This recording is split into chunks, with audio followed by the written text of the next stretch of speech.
চায়ের দোকানে জীবনে বসবেন না, তওবা করুন। পতিতাখানায় বেশ্যাখানার চাইতে বেশি পাপ চায়ের দোকানে হয়। আর এটা যদি না প্রমাণ করতে পারি, আমার কান যে কোনো কেউ উঠে আসে কেটে নেবেন।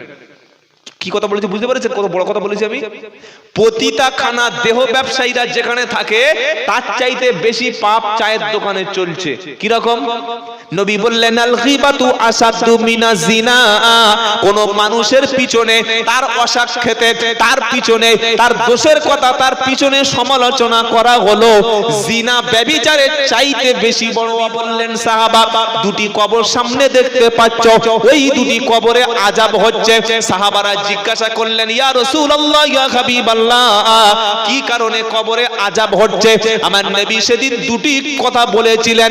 এক নম্বর হলো, প্রথম যে ব্যক্তির কবরে আযাব হচ্ছে, লোকটা বড় মদ করছিল তা নয়, সুদ করছিল তা নয়, লটারির টিকিট কাটতো তা নয়, চুরি করত, জেনা করত, ব্যভিচার করত না।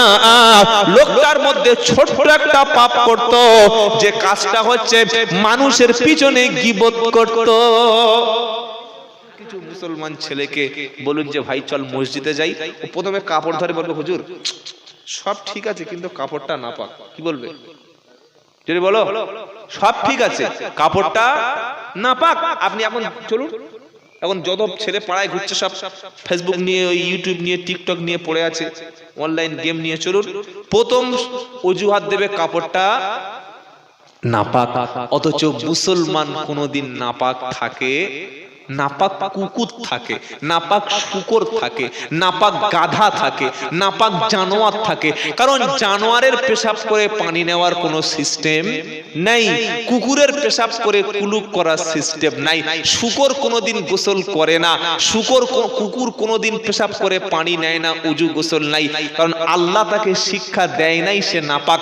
তোমার জন্ম হয়েছে পাক অবস্থায়, তোমার বাপ মুসলমান, তোমার জন্মের পরে তোমার বাপের উপরে ফরজ হয়েছিল গোসল করা, তোমাকে জন্ম দেওয়ার কারণেই তোমার মাকে গোসল করতে হয়েছিল, তুমি হয়েছো তোমার গোসল দিতে হয়েছে, তুমি মরবে তোমার গোসল না দিয়ে দাফন করা যাবে না, তুমি শরীর থেকে বীর্য নির্গত হলেই ফরজ গোসল হয়ে যায়, তোমার শরীর থেকে পেশাব বার হলেই তোমাকে উজু করতে হয়, তুমি ঘুমিয়ে পড়লে তোমার উজু করতে হয়, তুমি নাপাক হয়ে গেলে তোমার গোসল করে গা ধুয়ে নিতে হয়, তুমি সামান্য গোসল করে পানি নেওয়ার ভয় থেকে বলছো নাপাক।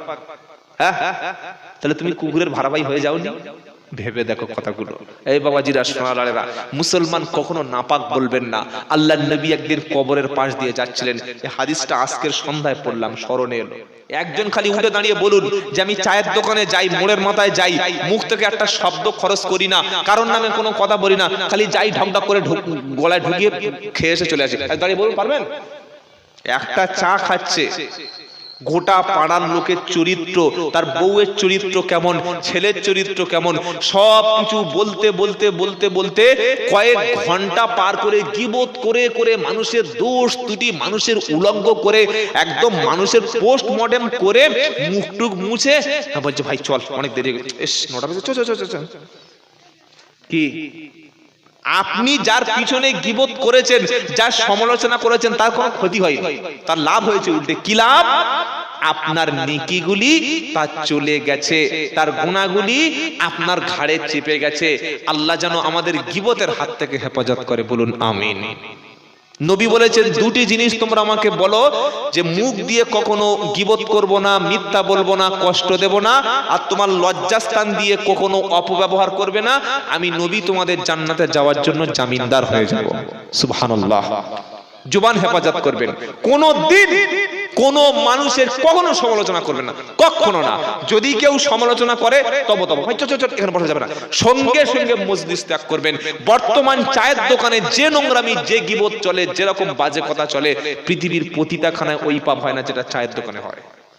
জেনা করলে শুধু তওবা করলে আল্লাহ মাফ করে দেবে, কিন্তু আপনি যে মুসলমানের পিছনে কথা বললেন, মসজিদে যদি 100 বার তওবা করেন আল্লাহ ক্ষমা করবে না। ওই যার পিছনে বলেছেন খুঁজে খুঁজে ওর বাড়ি যেতে হবে, ওর বাড়ি যেতে হবে।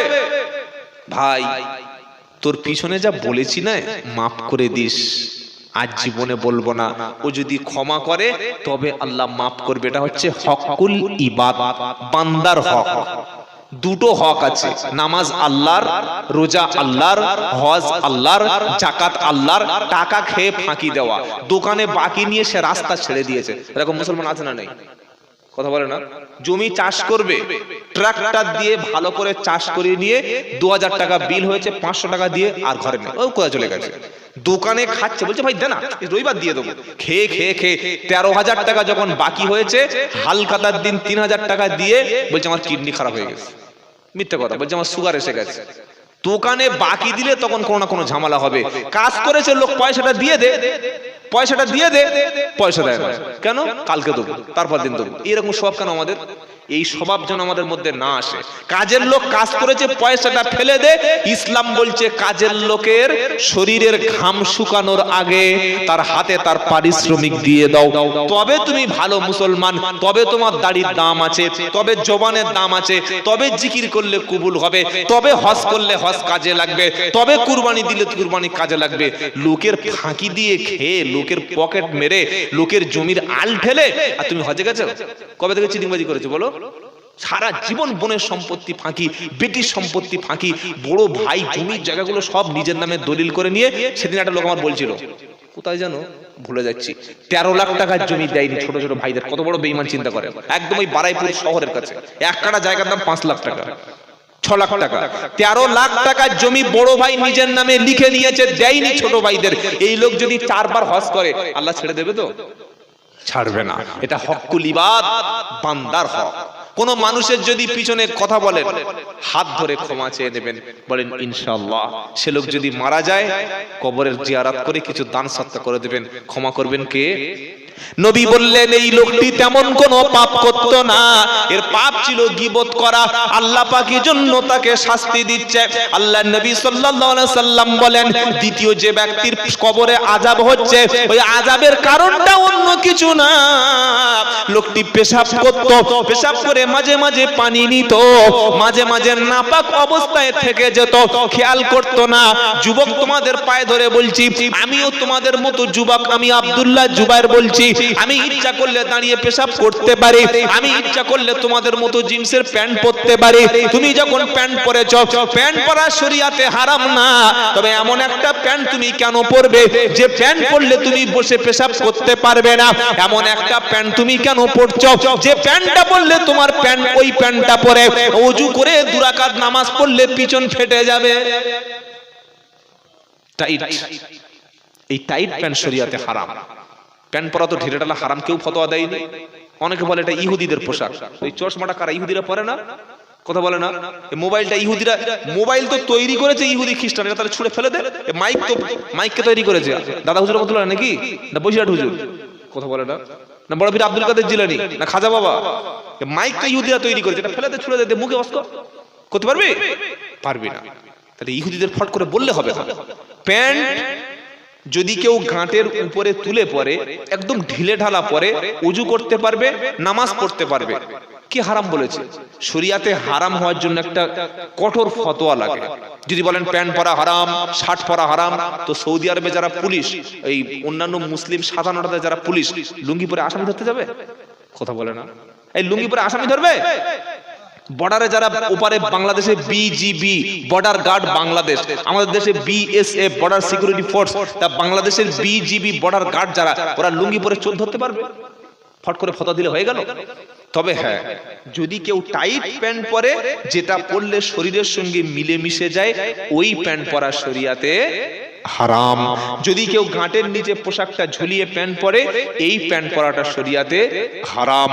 যদি কেউ এমন একটা ড্রেস পরে যে ড্রেসটা কোনো নায়ক নায়িকার ফলো করে, সালমান খানের মতো, কি বুঝলেন, দেবের মতো, জিতের মতো, আরো বড় বড় সুপারস্টার মতো যদি প্যান্ট পরে, যে হ্যাঁ শাহরুখ খান যে প্যান্ট পরেছে না, ওই মালটা আমার চাই, সালমান খান যেরকম প্যান্ট পরেছে ওই প্যান্টটা আমি পরবো, কি বুঝলেন? ওই সময় প্যান্টটা কিন্তু আর হালাল থাকবে? জোরে বলেন না। কথা বোঝাতে পারছি না পারি না? তো একজন ব্যক্তি একটা প্যান্ট পরেছে, যদি প্যান্টে দুফোঁটা পেশাব পড়ে থাকে, তার পুরো প্যান্টটাই নাপাক হয়ে গেল, ওই অবস্থায় আপনি নামাজ পড়লেন, আপনার তো নামাজ হলো না, বরং প্যান্টটাই নাপাক। এই রকম পোশাক কেন পরবেন যে পোশাকটা ধুইতে পারবেন না? যুবকদের বলছি, ভাই পেশাব করে পানি নাও, কবরে ভয়ঙ্কর আযাব হবে। আল্লাহ আমাদের সবাইকে পবিত্র থাকার তৌফিক দান করুক। সকলে বলুন আমিন। যেটা শোনাচ্ছিলাম, কোরআন না শিখে কবরে আমরা যাব না ইনশাআল্লাহ। বলেন বলেন ইনশাআল্লাহ। কয়েকটা কোরআনের সূরার ফজিলত বলছি, অনেক কথা বলে ফেলেছি। এক নম্বর, মায়েদের বলছি, প্রত্যেক দিন বাড়িতে সূরা বাকারা তেলাওয়াত করবেন। আলিফ লাম মিম দালিকাল কিতাবু লা রাইবা ফিহি হুদাল লিল মুত্তাকিন আল্লাযীনা ইউমিনুনা বিল গায়বি ওয়া ইউকিমুনাস সালাতা ওয়া মিম্মা রাযাকনাহুম ইনফিকুন। এই সূরা বাকারা যদি কেউ প্রত্যেকদিন বাড়িতে তেলাওয়াত করে, নবীজি সাল্লাল্লাহু আলাইহি সাল্লাম বলেন, ওই বাড়িতে দুষ্টু জিন, দুষ্টু খবিস শয়তান কখনো উকি মেরে দেখবে না। সুবহানাল্লাহ। আচ্ছা বলুন, ঘর বন্ধ করার একটা ফজিলতপূর্ণ সূরা শিখিয়ে দিলাম, আপনি ঘর বন্ধ করতে যাবেন, ৫,০০০ থেকে ৮,০০০ টাকা খরচ হবে না? হবে না? হবে না? যারা ঘর বন্ধ করে, যত বড় গুমিনী হোক, যত বড় তদবির কারক হোক, ওকে জিজ্ঞাসা করবেন যে ভাই ১০,০০০ টাকা দিয়ে তুমি ঘর বন্ধ করে দিলে, আমার ঘরে কি কখনো জিন আসবে না? আমার ঘরে কি কখনো খবিস আসবে না? ও মৌলবীর কাছে কোনো গ্যারান্টি নাই, ও জীবনে বলবে না যে জিন ভূত আসবে না, কখনো তিনি বলবে না। কিন্তু আল্লাহর নবী গ্যারান্টি দিয়েছেন, সূরা বাকারা যে তেলাওয়াত করবে, তার বাড়িতে দুষ্টু জিন, দুষ্টু খবিস কখনো প্রবেশ করবে না। জোরে বলুন সুবহানাল্লাহ। হে মুসলমান, তোমার ঘরটাকে তুমি কবরস্থান বানিয়ে দিও না। আজ মুসলমানের ঘরে গান আছে, মুসলমানের ঘরে বাজনা, মুসলমানের ঘরে এলসিডি, কোথায় গেল কোরআনের আওয়াজ, কোথায় ইয়াসিনের শব্দ গেল? আজ থেকে তওবা করে ফিরে এসো, গান বাজনাকে তওবা করে ছেড়ে দাও। যারা গান করে সব হাজী সাহেব, যারা ডান্স করে সব নাপাক, সব হাফেজ মেয়েরা নাচ করে, যারা সিনেমায় অভিনয় করে সব আল্লাহর ওলিরা, তাই তো নাকি?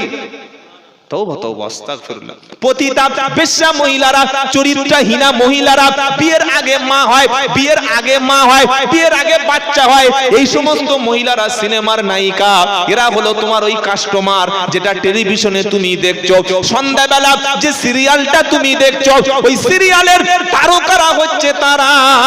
রাত্রেবেলা স্বামী ছেড়ে সবাইকে নিয়ে ঘুমিয়ে পড়ে যারা, সিরিয়ালের তারকা হলো, জোরে বলো তারা।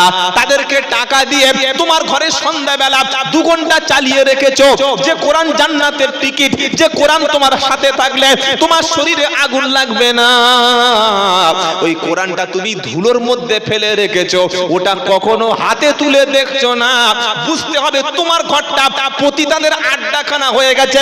এখানে আব্দুল্লাহ জুবাইর বক্তব্য না করতে এসে যদি একটা নোংরা নায়িকা ডান্স করতো, যত মানুষ শুনবে, যত মানুষ ক্যামেরা করবে, যত মানুষ চাঁদা দেবে, সওয়াবও হবে না গুনাহ হবে। আন্দাজে বলুন, এটার জন্য মুফতি সাহেব লাগবে, বলেন সওয়াব হবে না গুনাহ হবে?